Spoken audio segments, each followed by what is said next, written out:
And welcome back into the latest edition of the Blue Horseshoe Podcast. He is George Bremer. I am Ryan Hickey. We are here on Wednesday morning, a day after the final Colts joint practice of training camp against the Eagles.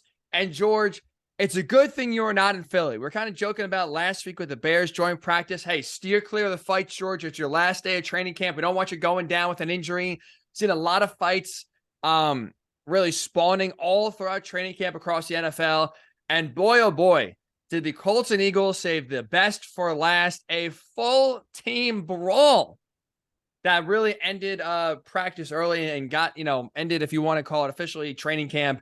Ended that on an earlier note than expected. George, again, I am happy that you are safe and sound. I'm happy that you are not in Philly and didn't have to throw any fisticuffs to let anyone know who's boss here if the fight got too close to you. Yeah, well, I mean, you go to Philly, you got to be tough, right? I mean, we know that. Tough town, True. tough crowd. I'm shocked. I don't know if fans were allowed. I'm shocked the fans didn't get in there too. I mean, as Philly fans, I expect them to be part of the brawl. That's a great point. That's one stadium, honestly, around the NFL where I will not go to. Or if I do, not wear any Colts gear. That's for sure. I know that there's not a big rivalry there, but those, you are right. Those Philly fans are tough, man. And is the bravest thing you can do in the NFL wear a Giants jersey to Philadelphia? I would say so. Cowboys, probably anyone in that NFC East, is to wear that proudly and walk into that stadium, especially for a night game. Oh boy, yeah, that's bravest slash dumbest. Probably dumbest first, maybe a little bit brave, but definitely a lot more dumb, to say the least. So that fight led by, Zaire Franklin taking Kenneth Gainwell down. Now, there's not a lot of video, not a lot of media was there. So what is your definition of taking, or going too hard? We do not know. Clearly, Jason Kelce, the Eagles, thought it was over the line. He goes and blindsides Zaire, and that just sparks the entire team rushing into the middle of the field. Look, we kind of thought this a few weeks ago, George. Like, I don't really understand why there's so many fights in joint practices, especially when they are supposed to mimic game-like atmospheres. And again, you are rarely, we'll say, going to get in a fight in an NFL game. And for me, I don't get the life. I don't really understand like the mindset of, oh, let's just fight this guy and punch someone with a helmet on. By the way, I played high school football, so I'm not going to try to pretend I'll be a hero.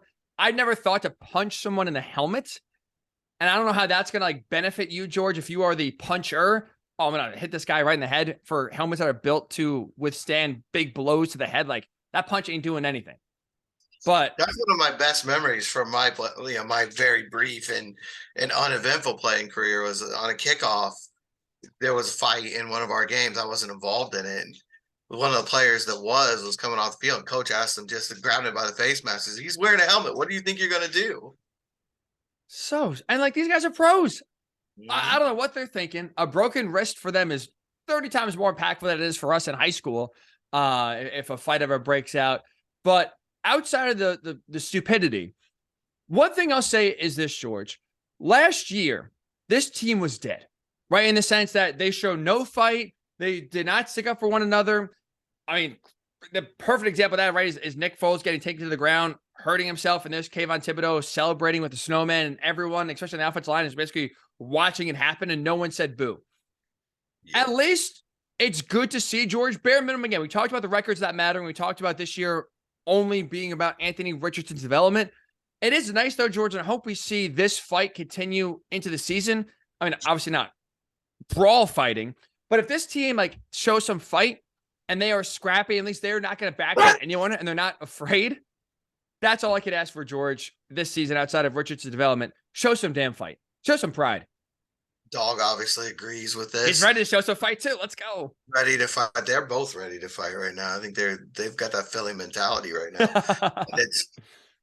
I think that from that standpoint, I do think it's important, that they went and they defended Zaire Franklin and they didn't stand and watch as he got pummeled, which you feel like might have happened last year. Although the defense has never been that way.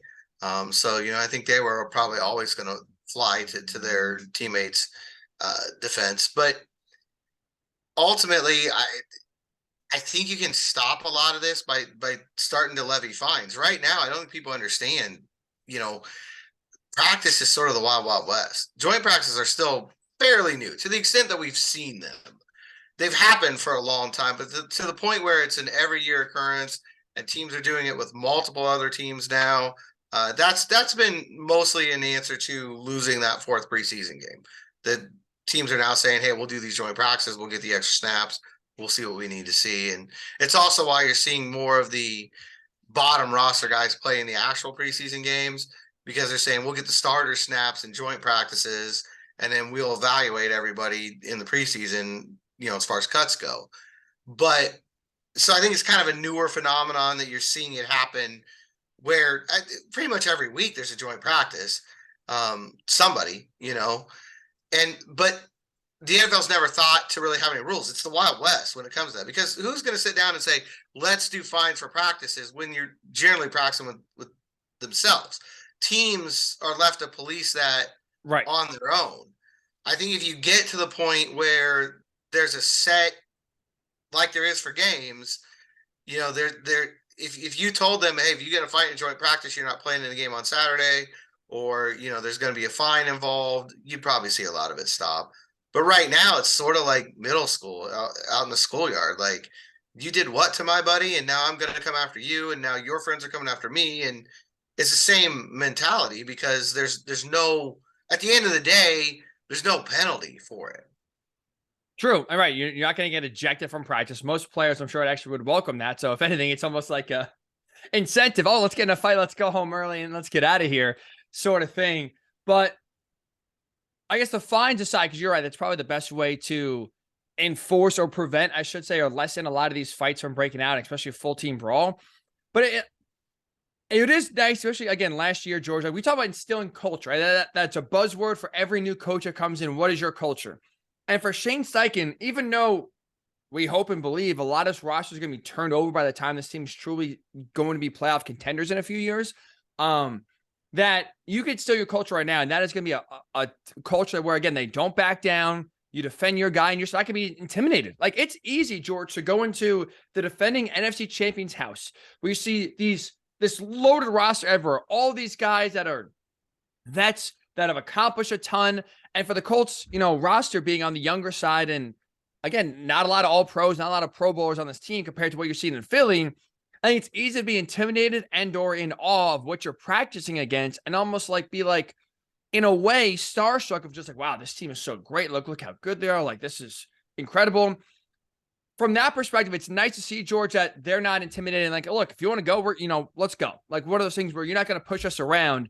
That is what this team has to show this year. They lacked it last year. And I really hope that that's one of the areas Shane Steichen can really bring to this team, is showing some scrappiness. And again, not in a literal physical fight sense this year, but it's like every game, even if they're like 3-14 this year, George, but if they're in most games, that's all I can ask for. Yeah. That's all. And I think, too, it's a sign that, that they're still together as a team. You wonder, with everything going on with Jonathan Taylor, is there a fissure? Is there a split in the locker room? And then there may be, but we at least know, push literally comes to shove, they've got each other's back. I think definitely the last month of the season, this team quit. Really, probably starting that second half against the Vikings, they quit. And again, that leads into why the Giants game happened and why the Kayvon Thibodeau incident happened. They just mailed it in. So like I said, if they could just show fight for 17 games, that's honestly a small part of what I'm asking for. And we kind of saw at least a little bit of at least the not backing down mentality Tuesday in Philadelphia. Speaking of Philly, and it's getting ready now for the final preseason game on Thursday, George. Shane Steichen made an announcement. He is, unlike preseason game number 2, is going to start Anthony Richardson here in preseason game number 3. Now, he said everyone else, the other 10 starters on offense, up in the air, case-by-case basis here. But number 1, let's just start right off the bat here. Anthony Richardson is going to start preseason finale here on Thursday night. Right move in your mind or wrong move? Yeah, right move. I mean, we talked about it before the Bears game that I would have played him. We didn't get to talk a lot about it afterwards because I was on PUP. But I would have played him in that game. I wouldn't make it the federal case that I think it's become from a lot of people, because I don't know, at the end of the day, I don't know that 15 or 20 snaps against the Bears backups is really worth, an entire episode of PTI or whatever. Like, I just don't know that it's become that big of a deal. But I do think he needs to play. I mean, that's the most obvious thing out there. They've said from day one, inexperience is the big factor with this guy, and so you want to get him out there and get him reps, and especially against the Eagles, because I'll tell you, the Eagles twos are better than the Bears ones. They're better than probably a lot of teams ones. So even if you're out there Colts getting Eagles twos, you're getting really, really good reps. So I think it's the right call to get him out there. And I also think, we talked about this a little bit before the pod. We saw a lot of guys come back. Ryan Kelly is back. Drew Ogletree was back. Mo Alley Cox was back. They haven't played together. They didn't even practice together that much. Definitely haven't played together. So just to get that first team offense or most of it out there, even if it's just one series, it would be the only series they played together in the preseason. So, I think it's worth it. I agree with all what you said, so I'm not going to repeat it because I think you hit the nail on the head of why Richardson should play. Because the guy's inexperienced, sitting on the sideline again, even though it's just preseason, even if it's for 2 drives, I don't think, again, benefits him more. Play him, let him even get those 15 or 20 plays. I think it's only going to make him a better quarterback going forward, especially, like I said, the level of competition you're going to play where it looks like the Eagles are going to play mostly their backups on Thursday.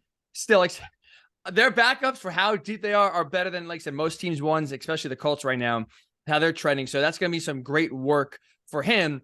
What I'll say is this. I think Richardson starting is the right move. With that said, if you're Shane Steichen, you got to put your starting offensive 5 out there as well on the offensive line, or at least your starting 4, because right now it looks like Will Fries, who did miss Tuesday's joint practice, still with that leg injury. I mean, Carter O'Donnell subbing in at right guard. 4 to the 5 need to start. Because, again, with how talented that Eagles defensive line is, and with how bad the Colts depth is on the offensive line, you can't risk that level of talent on the defense, that little talent on offense, and thinking that's going to work for a series or 2. Not only Anthony Richardson have a chance to sit back there and run the offense, functionally, but also to give your offensive line some work. This is, again, a work in progress. It's very tough in training camp now with the lack of physicality to work your way into becoming an offensive line that's going to work as a unit by the time week 1 rolls around. This is a small opportunity outside of the joint practice you had on Tuesday, which we'll get into in a second, did not go very well for the offensive line whatsoever. Get a chance to, again, iron sharpen iron. Put Quinn Nelson out there, put Braden Smith out there, get Bernard Ryman out there, get Ryan Kelly out there, and go get better, but also, too, make sure that bare minimum, you are protecting your 4th overall pick and not literally feeding him to the wolves by putting Carter O'Donnell and Wesley French out there to block his blind side. Absolutely. And I think, to me, you need those top guys out there too, in large part because there's a good chance, a likelihood, this Philadelphia defense knows the Colts offense better than the Colts do. They practiced against it last year every day. They've seen it for 2 years, some of them, the guys that have been around long enough, they know what's going on. Go back to that Super Bowl, between the Bucs and the Raiders when John Gruden was going against his old team and they knew everything the Raiders were going to run, and it was obvious throughout that Super Bowl. That's the situation the Colts are going into this weekend. There's no doubt the Eagles know this offense. They know what the Colts – I'm sure when they see a certain motion or they see, a certain formation, they know what's coming. And so to protect the quarterback who's going to have a rough day because of that alone, you better have your best guys out there with them. I don't see how it makes any sense in any other way. Going back to that Super Bowl fast, didn't the Buccaneers know the audibles? Didn't the Raiders not even change their terminology whatsoever?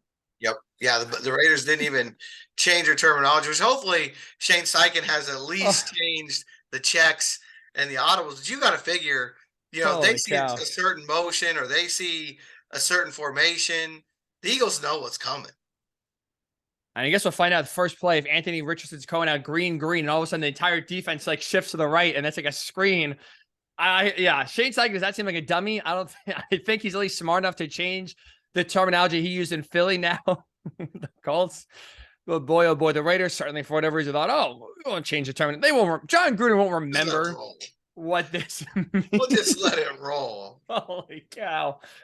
Oh boy, George. But yes, give your offense a chance here. And again, too, like we've talked about, look, it was a little bit with the Bills where they moved the ball at least, but couldn't get in the end zone and couldn't score any points.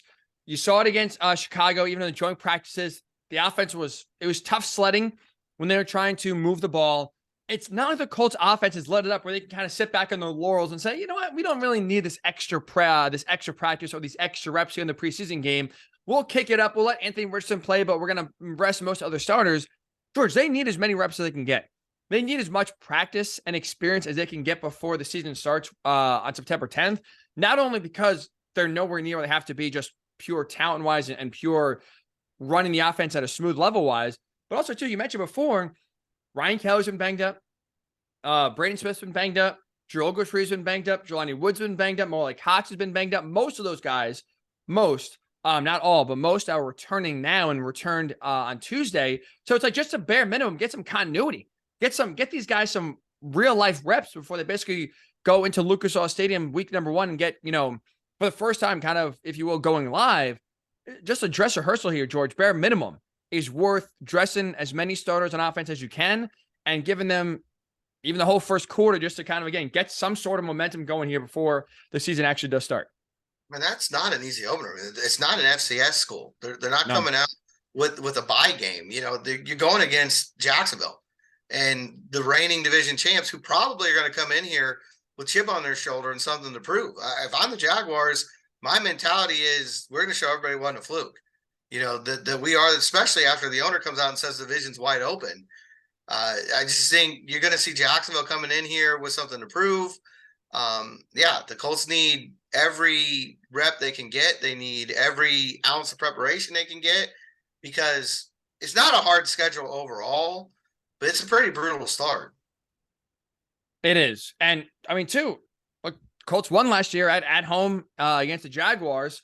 And so that's another reason why, again, I don't think that the Jags are going to come in sleepwalking here. You add Calvin Ridley to the team. People are expecting big jump from Trevor Lawrence here. We'll say in year number 2, because I'm just going to throw that rookie year out with Urban Meyer. That doesn't even count, honestly, George. But you're right. Like, that's a Jaguars team that's hungry with big expectations. I think ready to send a message right away that it's not a fluke and they're not, they shouldn't be overlooked. Where you look at the division, a lot of people are overlooking the Jaguars just frankly because of the talent in the rest of the division. I'm with you. I think they're going to try to send a message right away that it's their division now. They hadn't had a real chance maybe outside of 2017 to say that. And so they kind of plant their flag week 1 against this team and really, again, send let everyone know, hey, we are here. And last year was not a fluke, or last year was just not a second half, we got hot at the right time sort of thing. They're here. And that's why I feel the Colts, again, you got to be able to have some sort of momentum where we'll be able to come out hot out of the gate. And the more you watch, George, the least or the less and less you believe that's going to happen, especially, again, to no one's surprise yesterday, but one of the big highlights from joint practice outside of the fight I was going to say with Zaire Franklin and Jason Kelce, but it was with everybody, literally everybody, and got involved one way or another. Outside of that storyline, the other storyline, George, was the offensive line getting smoked. Again, not a surprise when you have one of the best defensive lines in the NFL you're going against, and they run like 8 deep, like legitimately. It's unbelievable how good that Eagles defense is, especially with the depth they have. So it's not a surprise. They somehow got better. They were great last year, and they added to it. I mean, Jalen Carter was one of the best defensive linemen in college football last year. He falls to 10, and he's kicking the you-know-what out of any Colt he's going against yesterday. Kind of almost, it's just like, again, not a surprise, but with how this offensive line is being paid and the expectations, it's a situation where, again, you get embarrassed like that, George. I'll say this. I hope yesterday or Tuesday was a wake-up call this team needed. Not that there's a lot of positivity, right? It's like we're hyping this team up. It's like we're talking about, oh, wow, maybe they're going to be better than we thought, right? We have not said it on this podcast. There's not a lot of optimism or actual legitimate belief outside of the owner of this team being a surprise team or being anywhere near a 500 team in year number 1. So it's not like you have to like temper expectations, but I really do hope bare minimum Tuesday and the ass whooping that the Colts got was a nice wake-up call and a reminder of that's a standard. Philly is a standard, right? That is where we want to be. That is the level we want to be playing at. And so if they're here, we are all the way down here at the bottom, George. If they're at letter A, we're at letter like G right now. We're nowhere close. There's stratospheres between the Eagles right now and the Colts. And so I hope that serves as a wake-up call and a kind of a reminder of, hey, we are nowhere close where we want to be. Any good feelings or any thought of positivity we have, wipe it away because, wow, we got humbled today. And if anything, hopefully that just serves as some sort of motivator and erases any false hope there may have been of, oh, maybe we'll be better than we thought. It kind of goes back to what you're talking about at the top of the pod, though, too. Chance to show a little bit of fight, a little bit of scrappiness. Okay, you got pushed around. You got shoved around by Philly on Tuesday. How are you going to respond on Thursday? You come out, in their stadium, and even if it's their backups, we talked about that backup defensive line still probably start for a lot of teams in this league. They're that deep. So, how are you going to respond? Can you come out and have a better showing? That's part of what we're going to see this year. When there's going to be adversity. There's adversity for everyone. There's going to be adversity for Philly. There's adversity for everyone. There's going to be a lot of adversity here. And that's known. I think the Colts have talked about it and been pretty open about it. The big question is, how are they going to respond? And so like you were talking about already, the offense has not put up, the first team offense has not put up points, either in preseason games or in practices. Can he go out and score? That would be huge. A field goal drive would be huge, here in Philly. So to me, it's all part of that mentality you're talking about building at the very beginning of this. If you're going to set this culture and you're going to be a team that fights, Thursday's a chance to answer the bell. And a big, topic we talked about a lot is bouncing back from adversity, or how do you react to adversity?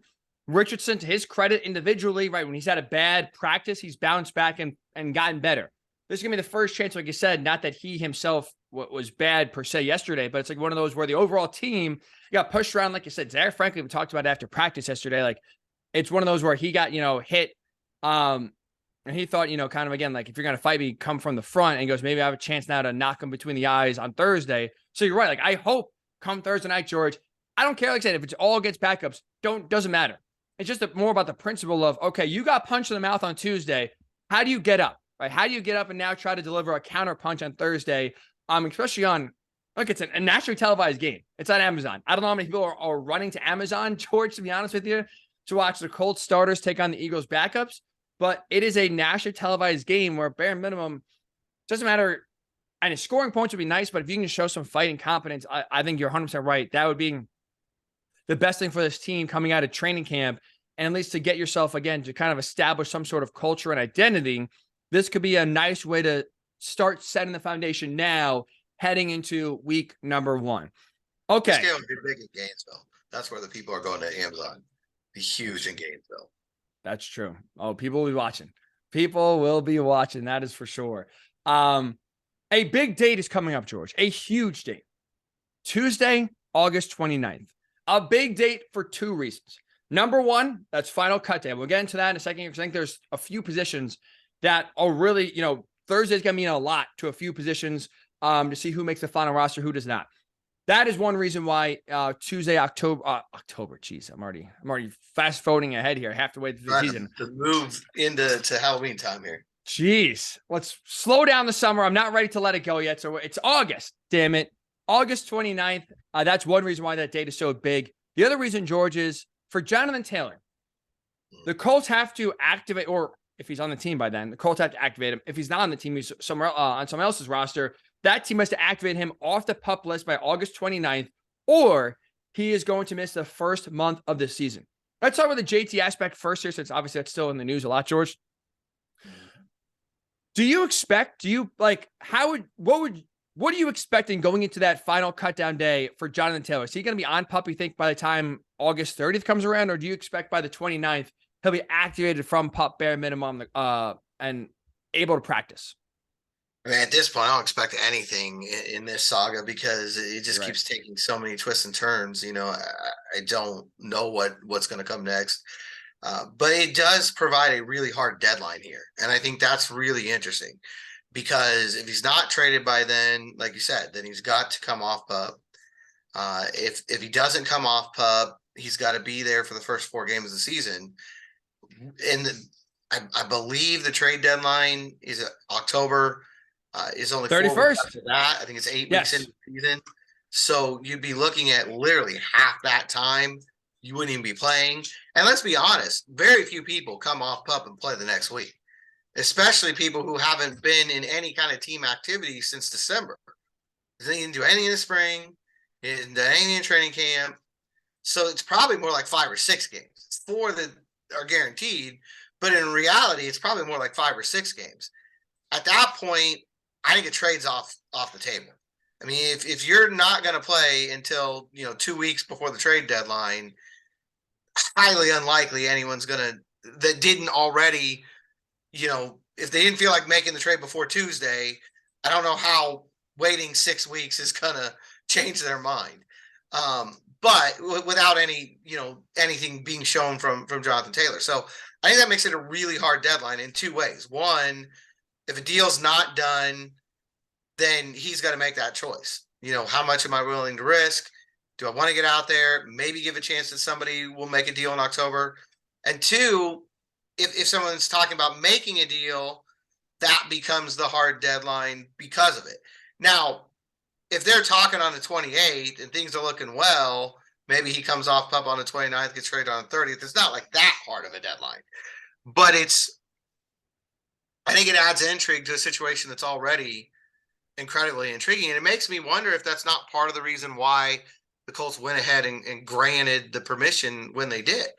Because I don't know how angry he is, but all indications are very angry. All indications are that the Colts have been sleeping on the couch here, right? That he is done. And this is a way for them to one, explore the market, which I think was primarily what you're doing, but 2, it gives you that chance now to have some leverage on cut down day because of what we were just talking about. If you sit out 4, 5, 6 games, the trade market's gone. So if a deal doesn't happen now, it could happen in October. We've talked about the Christian McCaffrey situation before on here. Go out, look really good, make it a market that's not there. We don't know what's going to happen around the rest of the league. Somebody gets hurt. All of a sudden, a team that wasn't in the market now is. Those are things that happen every year. All of it seems to come down to Tuesday. I mean, that is such a huge day now because he's either here or he's not here. He's on PUP or he's not on PUP. And all 4 of those, potential outcomes have massive implications going forward. That's why, George, I would be shocked. I would truly be shocked if we're sitting here on Wednesday, August 30th, and Jonathan Taylor's still on PUP. Because I think you're right. If he's on PUP on August 30th, he's not getting traded. It's over. He's a Colt in 2023. Lock it up, no doubt about it. I don't think a trade's happening either way. But if you're Jonathan Taylor, you have no choice but to be activated from PUP. We don't, again, maybe I'm being naive here, and maybe this is just me playing into it, and this is what he wants me to believe. I'm starting to believe that Jonathan Taylor is actually more hurt than I thought initially. Like, I think we started this pod as soon as they reported training camp. I said, he's holding in. Like, this is not an injury per se. This is more just him trying to send a message. But you leave for rehab. Now, if you want to trade, again, your trade value is not increased by you being on PUP. And so again, like you said, when the trade deadline in season is October 31st. I don't know why October and August are getting reversed in my head. This is a brutal pod. Holy cow. Trade me, George. Sheesh. Hey, it's rough. It's still preseason. You got to work out the kinks. You're right about that. You're right. This is us getting our ass kicked right now in practice. We're going to bounce back when the regular season matters. We got to show some fight. I think you're right in the sense that if he's on PUP, bare minimum he's missing the first 4 games. And because he hasn't done any sort of team activity since December, it's unrealistic to expect, okay, those 4 weeks expire. Here comes week number 5, and Jonathan Taylor's going to go on the field and be back to midseason form. Bare minimum, if he's playing in week number 5, you got a lot of rust to knock off. And that's a dangerous game to play if you have 4 games to showcase why you should be traded, and you're going to need 1 or 2 bare minimum to knock the rust off. You're talking about a 2-game sample size that's going to determine if a team wants to give up a first or a second round pick to trade for you in season. It's too slim of a margin. So number one, just the timeline in terms of getting traded. No team's trading for him, by the way, if you start the season on PUP. No chance. You know what I mean? So like you're not getting traded if you start on PUP. But also we saw with Shaq Leonard, you can be activated off the PUP list and still miss games, right? Shaq was not playing till week 4. He's activated by the time the regular season started last year and the deadline for last season. They didn't miss the first 3 games on a week-by-week basis. Bare minimum, if you're Jonathan Taylor and you actually are hurt, being activated off PUP at least allows you to go week by week and get on the field maybe sooner than you think. But either way, George, if you want to get traded, I think you got to show, and kind of like McCaffrey did last year, you got to show you're healthy and can get back to normal, which means playing. And again, if you're Jonathan Taylor still, and if you're the Colts, that the best thing for JT, his best interest is playing and playing well. And then the other thing I'll say, George, is intriguing to me is early on right now, right? The reports are that Jonathan Taylor wants to be traded, but he also wants to be traded and get a new contract. He wants both. So he's not like looking to run out of Dodge and go anywhere but Indy. He's only looking to get traded if that team that's trading for him gives him a contract that he wants. If you get into the season, this is another thing why I don't think he's going to get traded. I don't think Jonathan Taylor is getting a contract extension. Like if he's off PUP and he plays the first 6 games and plays well, name any, the Bears, the Cowboys, like even if there's an injury and a team is more desperate, I don't see a team in week 7 trading for Jonathan Taylor and then giving him $15 million a year. I think if you're trading for Jonathan Taylor in season, you're trading for his contract as is, and you're going to circle back at the end of the year. And if you're Jonathan Taylor, where you like, tell me if I'm wrong, George, for everything we've seen, I don't think he's mad at the Colts in general. I think he's mad at the Colts because they're not paying him. Like he wants to get paid more than just get away from the Colts because they've wronged him so far, and he hates the organization and he hates Shabursay. Like he hates the fact more that he's not getting paid.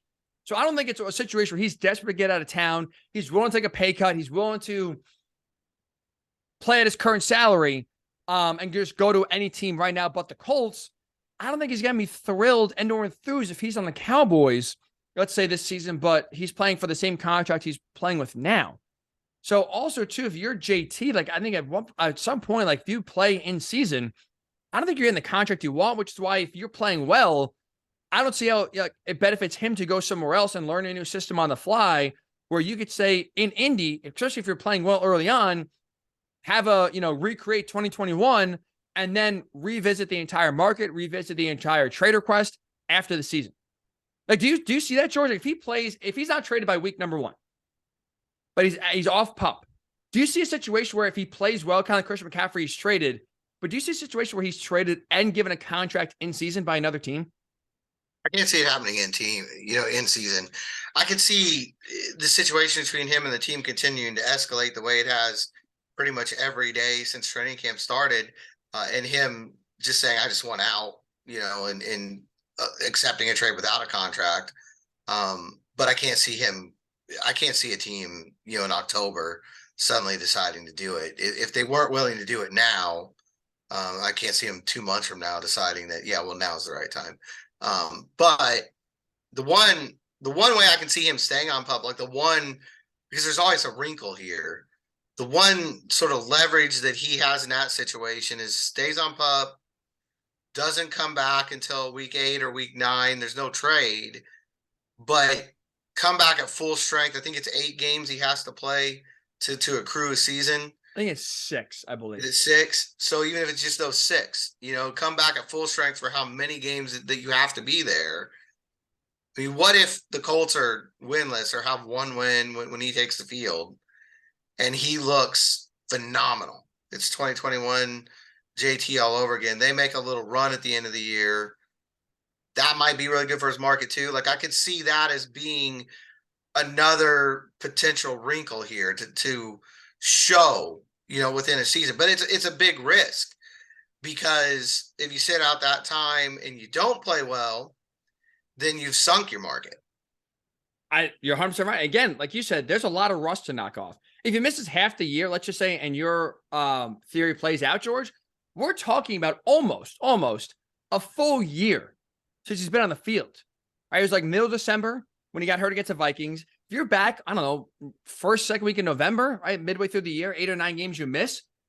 Like, again, not only talking about now being so far removed from the field where you're almost a year out from playing, but also then, like I said, you got to hit the ground running where you got to come back and basically be rushing for bare minimum 100 yards a game. And if you haven't played in a year, and it's like he's practicing. So it's not like he's like ready to go and he's going to come into the game ready to go in full game shape and at the peak of his play. he's going to have a lot of rust to knock off. And so, again, if you're if you're JT, I'm going to play great in 8 games. This team is going to suck the first half of the season. I'm going to make them so much better. And, in the second half of the year, show them how much Anthony Richardson and co needs me. That you have a thread in the needle, George, where you need everything to go right. You stay healthy. You at your top of the game, despite missing basically a year. The offensive line blocking well for you too, because that's also part of it. Like, that's out of his control. The offensive line stinks like they did last year. Good luck trying to find a lot of running lanes and running like he did in 2021. I just think at that point the risk is not worth it, because, like I said, if that happens and he fails, basically 2 years down the drain, gone. Any leverage you have with a trade and or a contract, gone. And now we've seen, right, just like that, how many running backs go from top of their game to basically out of the league. Todd Gurley got a contract extension from the Rams, didn't even play long enough to see the contract kick in with his team, went to the Falcons for like a year or two, and now I think he's out of the league. So, if you're Jonathan Taylor, it is a fine line you're playing, not just about getting the money you want, George, but also 2 years, you don't play well, teams move on and forget about you fast at that position. Yeah, I mean, it's not for long, right? That's what the NFL stands for. We know that. It's definitely that for running backs. And there's also, what if the team plays well while you're gone? What if you're banking on things going really poorly? What if they're 4-4 in those 8 games and the run game looks decent? You just don't know how things are going to turn out. And that's why I think ultimately, I just throwing that out there because it always feels like this saga has some turn coming you don't expect. So that's one potential speed bump that could happen. But to me, you go down that road, I just think it's more evidence that one of 2 things is going to happen on August 30th. Jonathan Taylor is going to be on another roster, or he's going to be off PUP. Those 2 things we know well enough from this summer. Anything can happen. There's any possibility, but those 2 have to be the heavy clubhouse favorites right now. I would definitely agree with that, because I just can't see a situation where he's on PUP this time next week, right? A week from today, as we're recording on Wednesday, because then he's getting nothing what he wants. He's missing the first 4 games. He's not getting traded. And he's, again, going to have to work his way back and play with the Colts in 2023, which for right now, it seems like in his mind, the worst case scenario. I want to throw one thing by you here before we kind of finish the pod off with a little roster watch. So there's a lot of discussions now, right? Since the Colts have officially granted his trade request or allowed him to look for teams, trade possibilities, which teams make sense. We talked about the Dolphins a little bit. We talked about the Bears on the last pod. If you missed it, Blue Oyster Podcast on YouTube, Blue Oyster Pod, wherever you get your podcasts. Emergency late night pod after the news was broken on Monday night about JT getting his trade request at least allowed to search for teams. NFL.com had this trade proposal out there, George. I want to get your thoughts. If you're Chris Ballard, would you accept or decline? Straight up, the Raiders trading Josh Jacobs to the Colts for Jonathan Taylor. 2 disgruntled running backs switching places. If you are Chris Ballard and you had a call from the Raiders, are you taking that deal? I don't think so. I think on Madden I'm doing it. In fantasy football I'm doing it. But I just don't. You're just trading the same problem for a different player, and one you don't know as well. I mean, at least with Jonathan Taylor, you know him. He's been in the locker room. You drafted him. You've been through every step of the process. The only way I think you make that move is if Shane Steichen comes in and says, "Hey, Josh Jacobs is a perfect fit for what I want to do. If you put him in this offense, we're winning the division." Well, okay, then I'll make the trade. Highly unlikely that happens, that he would walk in and make that kind of statement. So I don't think I would do it because, again, what's the difference? Why is Jacobs going to show up here and be like, all that contract talk that I had in Vegas is over. I'm just so happy to be in Indy. I'm just going to play and have a great season, and then I'm going to take a below market deal at the end of the year. That's not reality. That's not happening. And no more sense on Vegas' side. They at least know right now, at least sounds like Josh Jacobs is going to be there by week 1. So they're in a better situation than the Colts are. Why do you want to bring in Jonathan Taylor and pay him more than the franchise tag you're going to pay Josh Jacobs? It doesn't make any sense to me. Right. At least from a Colts perspective, Josh Jacobs, is healthy compared to Jonathan Taylor with his health being up in the air. So I don't see why the Raiders makes no sense for them to do it. But you're right. Both running backs are mad at the same issue. They're mad at their teams for not paying them. So now they're going to swap teams and go to a different locale. Maybe JT likes the Heat better and likes Vegas. I don't know. Maybe he's a roulette player and is excited to kind of go to the casino whenever he wants. But otherwise, you're swapping places, but the same issue still exists. So you're right. Josh Jacobs not going to come here a happy camper because, now I'm finally away from Las Vegas. It's not Las Vegas he hates, just like JT does not hate Indy. It's the situation and the contract that teams are not giving them. Colts, I don't see why, if they're not paying Jonathan Taylor, why all of a sudden they would give Josh Jacobs an extension before he plays here week number 1. I'm with you. You're trading places, but the issue at heart remains the same for both. So you're not going to get any more motivated player on either side because they're not getting what they want. So I'm with you. That trade does not make any sense. But I saw it. It was interesting. I'd never seen at least a proposal like that before. You see a lot of draft picks on out there, but a player for player I thought was interesting. So I wanted to run that by you. All right, finally, we talked about this. August. How about, since we're trading disgruntled players, okay. I'll throw them out. How about Jonathan Taylor to the 49ers for Nick Bosa? In. Who says no first, George? Yeah. While we're just trading spots, hey. Jonathan Taylor to the Chiefs for Chris Jones.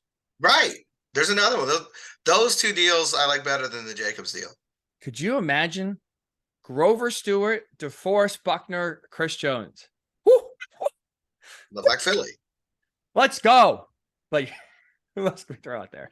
Oh, boy. How about Justin Jefferson for Jonathan Taylor? He's not gotten a contract extension yet. Yeah, Diggs was a little bit upset, too. So, Diggs for Taylor. Wow. He said about not getting the ball in Buffalo.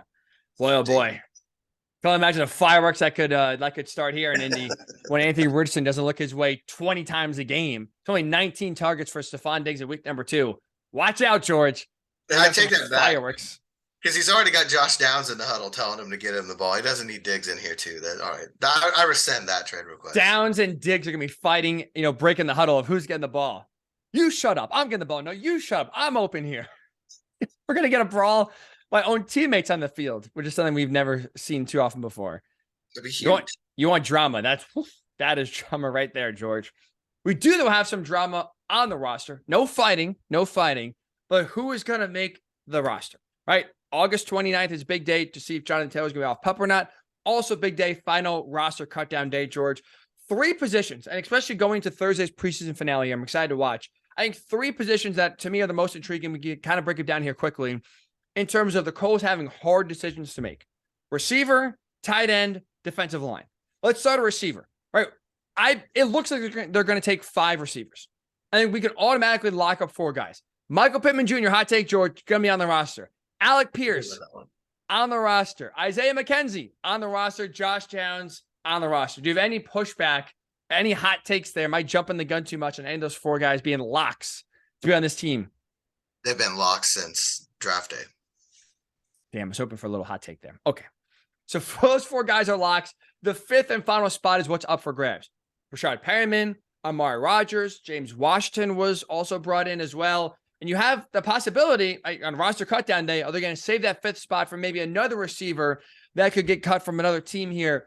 If you had a handicap, George, who you want to see, who you think has the inside edge, who maybe is the best fit, like for that 5th receiver spot, how would you forecast right now going to the final preseason game?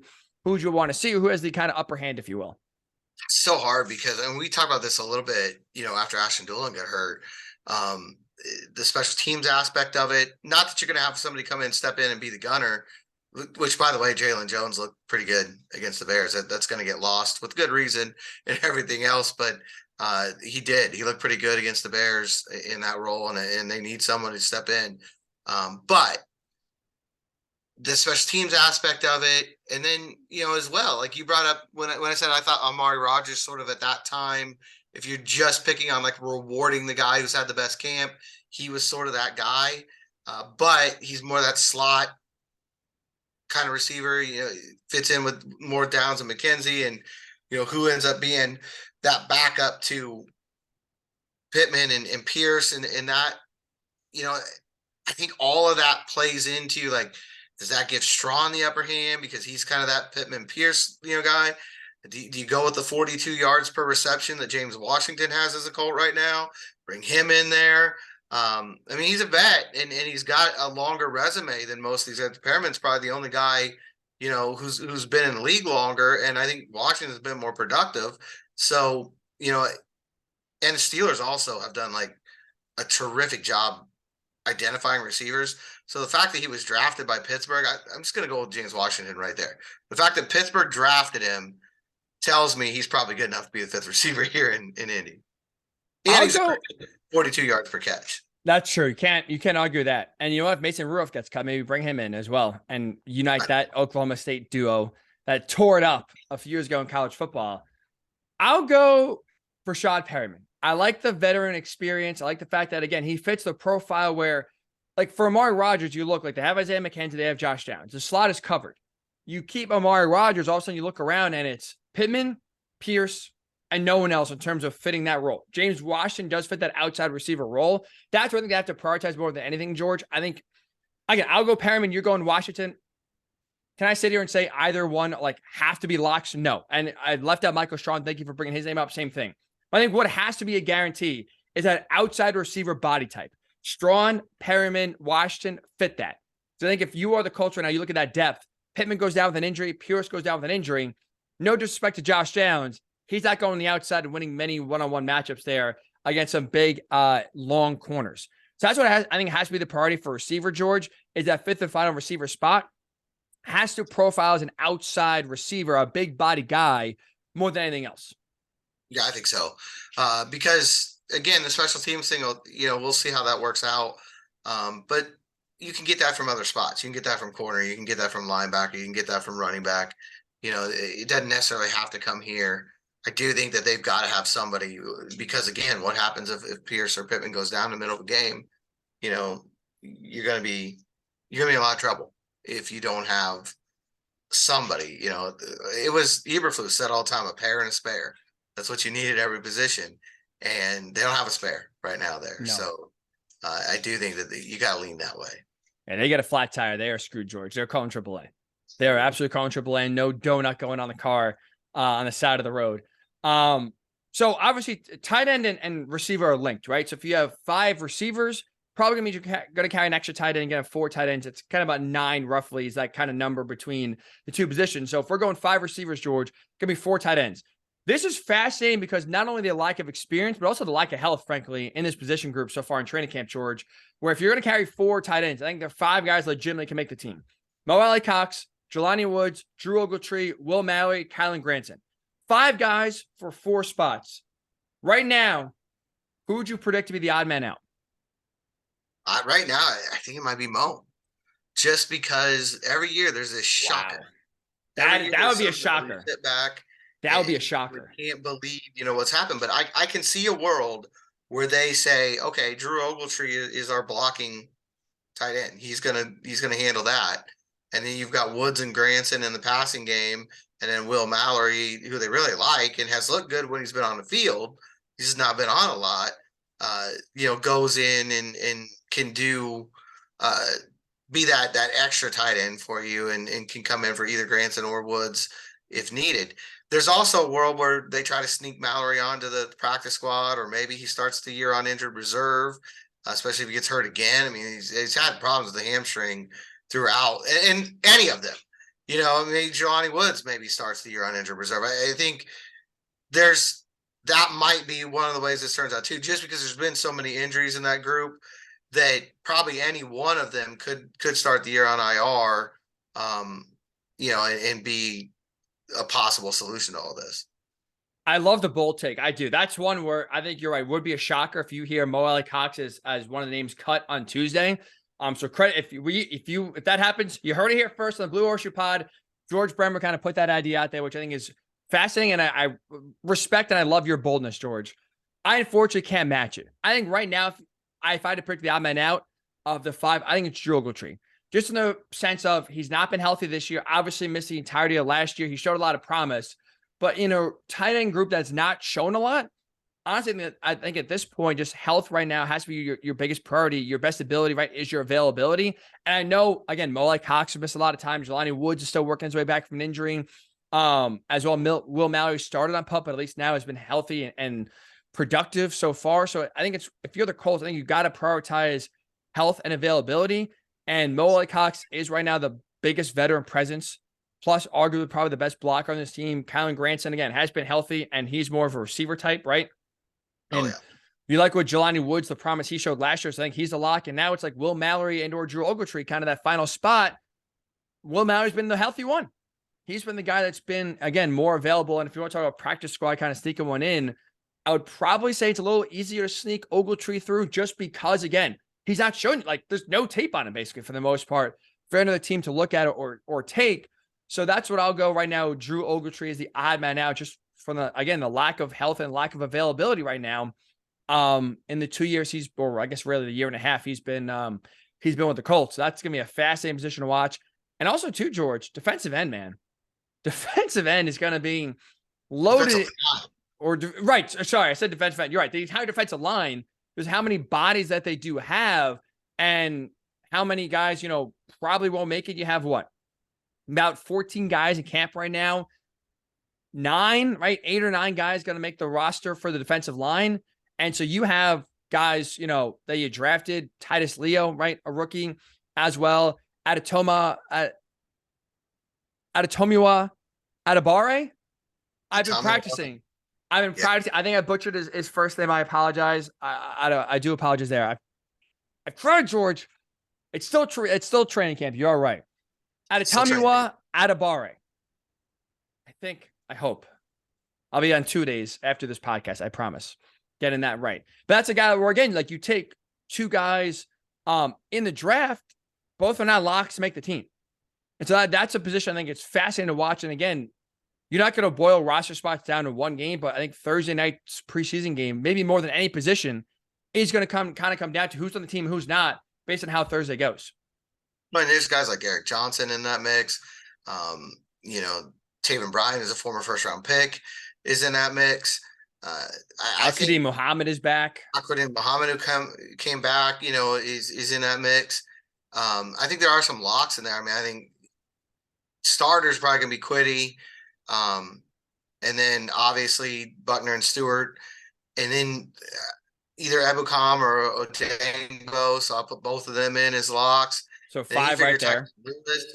Tyquan Lewis makes 6. I can't see him not making the team. He maybe only got 3 spots for all those other guys we talked about, and that's a really competitive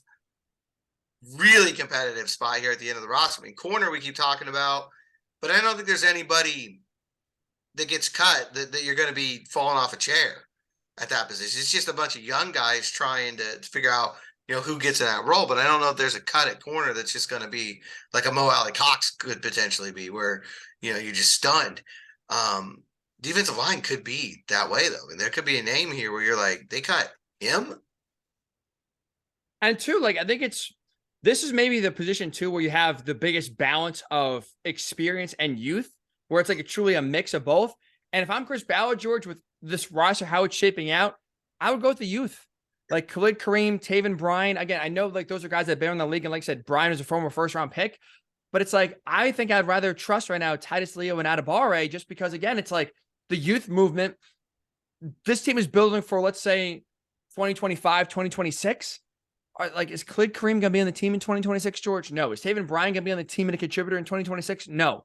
But Titus Leo absolutely could be. Adebare, you hope, could be as well. I think I'd rather give the benefit of the doubt to the young, inexperienced guys you draft, just because, again, they don't need veteran leadership, and they have it right now with their starters. Right? Ebukam's been around. Obviously, Grover Stewart, DeForest Buckner have been around. Quiddy Pay's now becoming a vet as well, and having his voice become louder and louder in that room. So Tyquan Lewis, not played a lot, but he's been around this team and been around the league now for a few years, where you can have legitimate veteran presence and depth at the front line. I think the back line should be a lot of those inexperienced youth players, rookies, second-year guys, because those are the ones where you hope you could develop to where, again, when you are trying to become a playoff team, you can bare minimum build depth behind the starters you have now, but hopefully those guys are important players when you hope this offense especially is ready to take off and you're now ready to contend, which, again, those, a lot of those guys are kind of talking about on the bubble. Those guys don't fit the profile. Taven Bryan does not fit the profile of being on this team in 3 years. Absolutely. And, Titus Leo just looked really good in the preseason so far. I think that's something that can't be missed. He was the one that really created that interception for Darius Rush in Buffalo. His pass rush there really hurried that throw, caused it to end up the way it did. And I think he had a sack against the Bears. He had a sack or a big hit against the Bears. Um, the kid's been taking advantage of his opportunities. And I think coaches generally like to do that, right? They like to go and reward the guy. That's why I think DJ Baker, Daryl Baker, however you want to go with that, is going to be a starter at corner. They coaches love to reward the guys took advantage of opportunities. To me, on the defensive line right now, that guy's Titus Leo. And again, especially with the youth as well, it just benefits, like I said, rewarding the young guys, but also rewarding good play and earning it. I mean, I think it's at this point, this season has to be investing for the future. And that's a position, that's a guy, George, like I said, I think he's worth investing in and keeping on your roster and developing instead of, again, some older veterans that probably are stopgaps for a year or two, then gone as well. All right. So that'll do for this edition of the Blue Horseshoe Pod. Very exciting news for the podcast. Guess what? We are not only a football pod, we are now officially a football pod. George, tell the audience Wednesday night where you will be. Yeah, going down to Cincinnati to watch Inter Messi. They call him Miami, but I'm pretty sure it's Inter Messi. So I think Inter Miami was in last place. Inter Messi is the League's Cup champion. Two different teams here. But I do think, that's still kind of pinching myself. I can't believe this is going to happen. I may just watch number 10 all night. I'll be honest with you. There's be 21 other guys out there. I may only watch number 10. Are you going to ask him if he's interested in joining the Colts at all? Could use a kicker. Maybe, he's good with his feet, maybe defensive back, maybe a receiver. Like, you're going to throw a Colts question. Hey, Messi, you're tearing up the MLS. Like, maybe let's see what else you can do. How about, go drive down the road a little bit, come to Indy, and maybe suit up. So Oscar is going to recruit Jonathan Taylor to Miami. See how that works. To bring him down there. But what position would he play? I mean, kicker's the obvious one. That's the one that really makes the most sense. But he's got such good vision. He's a very creative guy. Like, I don't know if he can throw, but can you put him at quarterback? I mean, the way that he sees space, I think that's what makes him so great. I would say receiver, right? He can see, he can read the defense, find the holes in the defense. Great feet. So you would assume he'd be a good, crisp route runner. I don't know what his hands are like. So maybe, maybe got to get him in the jugs machine, George. Maybe throw it like in the press scrum, sure, before after the game. Maybe bring a football, throw it, see how, see his reactions. Maybe catch it right away. He's like a natural athlete. Outside of the hands, George, I think receiver right now, line him up. There, you know what? There's the fifth receiver, George. There he is. Solved. I'll put butts in the seats, huh?